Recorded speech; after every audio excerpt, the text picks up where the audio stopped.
Dito po sa Tabok, matatagpuan natin ang isang klase ng hayop. Ang hayop humilik. Siya po ay Jomar.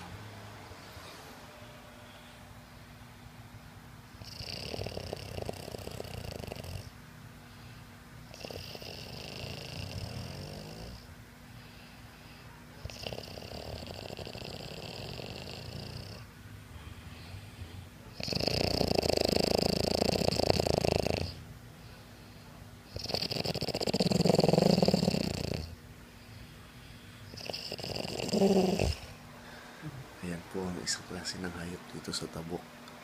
Dito nyo lang po matatagpuan. Meron pa po tayo isang hayop dito.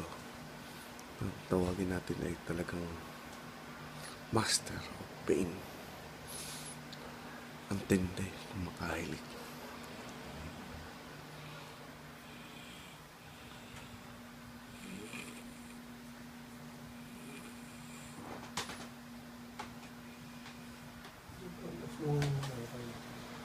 Hmm?